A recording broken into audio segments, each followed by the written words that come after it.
Good morning everybody, it's Graham once again from Unearthed and the last episode of Detecting Talk for 2019. Let me take this opportunity to wish us all a happy new year for 2020. I hope you are gifted with good luck out in the fields and on the beaches detecting. Right, I'm going to make it quick because this is quite a lot to get through and I think you guys will find this very interesting, this particular Detecting Talk film, because over the year I've compiled a list of questions and answers for detecting related 2019 top 10 detecting related questions. I've got a little screen here that's linked to this that I can read it off. So if I'm looking over to my right, I'm not being ignorant, I'm reading off this little screen I've set up.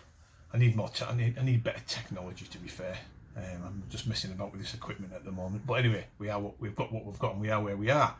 So top 10 detecting related questions that some of you guys have put forward, sent me by messenger or messages on YouTube, Facebook and by email, and I've compiled them and we've got them here in front of us. So let's start. This first one is from somebody called GB with a Union Jack flag next to his name. So GB might be his initials, or it might be for Great Britain, who knows.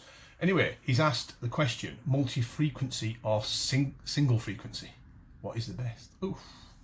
Right, here it is in a nutshell, folks. Let me think about this. Right, multi-frequency machines, formidable. I don't use multi-frequency machines. I use a single frequency detector, which does me perfectly. It's brilliant. Accuracy is brilliant on it. High kilohertz, high frequency, great ion rejection, fast, everything I need. Which does me, and that's that's single frequency in a nutshell. Multi-frequency, however, has got, I think it's got more,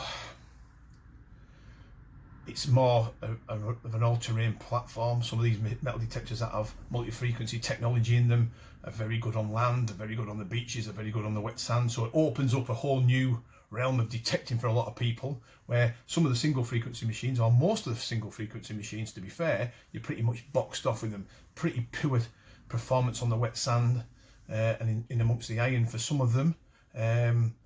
So the multi-frequency platform is a formidable platform, folks. I think multi-frequency, single frequency, multi-frequency has got to take it, hasn't it? Although I use single frequency machines because I love them.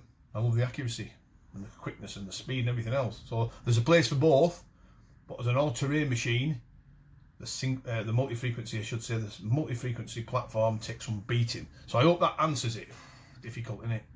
Right, next one is from Cheryl. She doesn't say where she's from. Probe, yes or no? Do I use one? For 30 years, Cheryl, I didn't use a probe. I didn't need to use a probe. I didn't have any need for it. I just lined the signal up with my eyes, you know, and the coil, and I was pretty much deadly accurate to where the finds were. Just comes with experience. Didn't need a probe. However, I did start using one 8-9 years ago, and I found them quite enjoyable, especially on pasture. So probes for me have a place. If I was pasture detecting most of the time, I would use one, yes, because it saves a lot of time and effort and mess. Although on the arable stuff, which I detect on mainly, and the plough, I don't really need one. So pasture, yes, I'll use a probe. On the plough, I don't. Lots of people do, and they like it. It's just for me. It's another accessory hanging from my belt, and I don't want to get bogged down. So even though you've seen me use them in the past and rate them very highly, the last 6 films I've done on YouTube about of me out in the field detecting, you'll see me not using a probe at all. So it's one of them, innit? All these questions are going to be like that. So pasture, yes. For me, on Arable, I don't use one. Next one is no name on this one. Arable or pasture, which is best? I'm predominantly an arable detectorist. I don't do a lot of pasture work anymore. I simply love arable land to detect on. The reason is the plough continuously brings up new stuff to the surface. So, you know, the field's like walking on a new field once it's been ploughed and flattened off. And we can get that over the years time and time again because it brings more and more material to the surface. And of course on the arable land, I like to use my eyes for eyes only for the pottery that's lying around. You don't get that off the pasture. So arable for me, it's always going to be arable. That's me. I'm an arable detectorist. However, thinking about it, pasture, when you're detecting on pasture and it hasn't been ploughed in the past, Some of the finds, you know, some of the coins and artifacts that you find on pasture have been lying there since the day they were dropped in the same position, and they can be pretty good condition, can't they? You know, mint condition coins come up off pasture, really good quality artifacts, whereas the arable stuff, the hammered coins, get chipped and bent and broken, and the Roman brooches, for example, can have the bits missing off them and chipped and everything else, and they can take its toll with the agricultural machinery, splattering it all over the arable field. So there's a bit of a trade-off there, isn't there, in that respect? So arable for me, pasture's got its place. Don't dismiss pasture. Some of you guys that detecting on pasture do an extremely good job and find some cracking things. So for me, arable, but I can understand why people love detecting on pasture. And of course, for some people, it's all they've got. They haven't got the, especially up here in the north, where it's majority of the land up here and beyond is all pasture work. So there you go, folks. That's that one. Next up is, this is a difficult one. Beach or land? Now, I'm not going to slag off anybody and start saying about one's better than the other. For me, land's always been the best because that's where the treasures are, the better finds are on the land. However, beaches, there's a lot of gold on the beaches, so I can understand absolutely why people go wet sand hunting and detecting on the beaches, because there's a lot of finds out there. But for me, it's always going to be land, and that's from Glenn from the northwest. Okay, so that's question number 5. Let's come back with the next 5. Right, back once again, folks. And with the next one, number 6. No, yes, number 6. Oh, number 6. What are you doing to me? Best manufacturer. That is difficult. Right, this is how I can put hang on. Best manufacturer. Right, this is the way I can do it. The only way I can think of doing it. I think of it as a big circle going round. So one manufacturer is top of the tree for a certain period, and then another one comes round with some, you know, brilliant machine that everybody wants, and then it goes round again, and another one comes and does the same. So every dog has its day. So thinking about it logically, question number 6. Years ago we used to use fishing machines. They were the top of the tree. Fish 1266, 1265, CZs, they were brilliant machines. Everyone wanted them in the 80s, 90s, early 90s, and then before that there was Tesoro. They were the top of the tree. Everybody wanted Golden Sabres and Royal Sabres and Toltec 100s, Toltec 80s. Silver Sabres, remember them? They were top of the tree, and then things moved. Our Seascope came into play, of course. They were always there. They were great machines that people wanted, trusted. And then XP came along, if you remember XP machines, with their, you know, great technology, lightweight machines that everything needed charging, very expensive, mind, but everybody wanted them and still do to a degree, of course. And then MyLab came to the fold as well. You know, MyLab have always been there. I used to use the MyLab Tribune way back in the early 90s. That was a great machine that took precedent for a while. So all these manufacturers sort of move around in a circle, and every now and then one goes to the top of the tree, and then somebody comes around, knocks them off, and they continue, and it's all a big mix and match. And of course, you look at Nocta and Macro now with the simplex machines and the cruisers and impact machines. They've took a lot of the market. A lot of people really enjoy using them. And of course, the Equinox came out, and that pushed MindLab back up. So it's all continuously moving, I think. So I can't say there's one manufacturer better than the other. There's some poor ones out there that are just stuck in the mud, by the way. There's some really good manufacturers as well that are just stuck in the mud still, not bringing anything to the table. No names mentioned, but you know, that's how I describe it. It's a moving thing. You know, it's a moving thing. Some people have their favourites, don't they? But you know, every now and then a manufacturer that's been a sleeping giant for a number of years, they come out with a really good machine. We might see that in 2020, who knows, with some of these sleeping giants. So that's the best way I can describe it. Difficult questions, aren't they? Difficult questions, right? Oh, right. This is from Colin. Best period of, I can't read your, best period of history, finds wise. For me, Saxon. It's always going to be Saxon. I love Saxon coins. I love Saxon coins. There's something about a Saxon penny, hammered penny.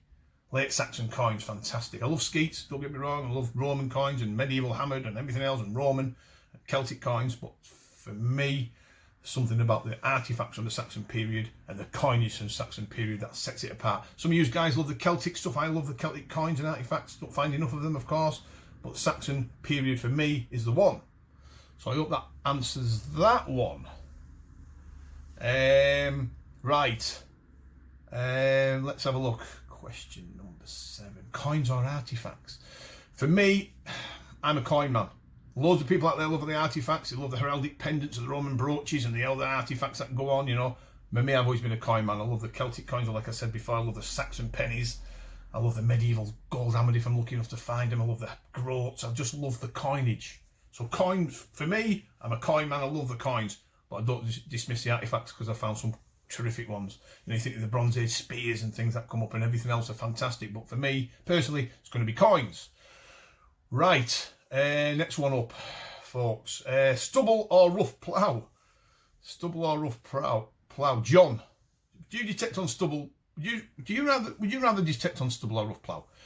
For me, stubble. If the stubble's been flattened down, even better. It's been rotted down. You can get some wonderful finds off stubble when it's been rotten. Rough plough has a lot of air in it. You're walking up and down. You can twist your ankle over on it. So it's always going to be, for me, personally, stubble. Unless the stubble's like Franken stubble, as we call it, this genetically modified stubble, because I've never seen it so hard. You can put a big coil on and skim across the top of it if you're lucky, or you can get a little stubble busting coil and get between the stalks. Stubble's always going to beat rough plough. I don't like rough plough. It's too much air and it's too messy. It's you bounce up and down. It's hard bloody work. It really is. So that's that one. Next one up. We're moving on, folks, aren't we? Next one up. Right. Let me get back to you on this one. So we've got 2 more left. Keep watching. 2 more left, I said, and there is 2 more left. This next one, pulse induction, has it got a place in detecting? Pretty easy to answer that one, folks, isn't it? Absolutely 100%. Now, if you're a dedicated beach detectorist on the wet sand and you want the absolute premium depth, pulse induction takes on beating. Multi-frequency, fantastic machines on the wet sand, and you've got the discrimination and everything else. But if you want raw power and depth, and you learn the pulse induction, you know, things that you can do to work out what's what, signal wise, like everything, it comes with experience and time. Pulse induction takes some beating, folks. It really does. You can understand why some of these guys buy the pulse induction machines purely for beach detecting, because they know it's a tried and trusted technology. Deep seeking, great on the gold, great on the silver, great on everything. On the land, a completely different animal. You can't use it pretty much on the land unless... I have heard people using them on hard sites and things like that, but as a rule, not very good on land. Discrimination's pretty much zero, non-existent on the pulse. But you can, like I said, you can tune them in and learn them correctly on the beaches, and they can be a killer. So there you go. Pulse induction definitely has its place. Right, Leah, number 10. I've seen a little bit of a bonus question going on in there, so you've got 11. License, detecting license, yes or no? Are you for it or are you against it? I am completely against the idea of any license scheme. I'm a great believer of keeping pastimes, hobbies, recreational sports or whatever like that just nice and simple and straightforward. Look what they did to the fishing. They licensed the fishing. There was all hell broke loose. Everybody had to have a license for fresh water. You know, I can understand that it generated money, and they cleaned the waters up and they stocked the fish and everything else.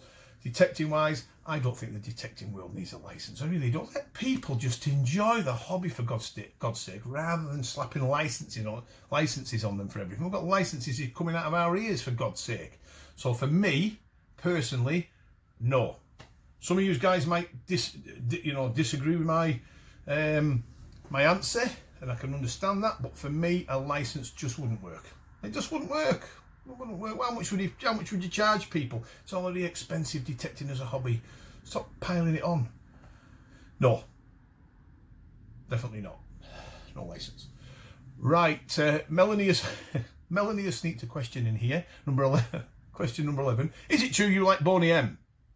It is true. It is true. I do listen to Boney M from time to time because it brings back childhood memories. I love Boney M. There you go. Does that answer it? Right, folks, that's it all up.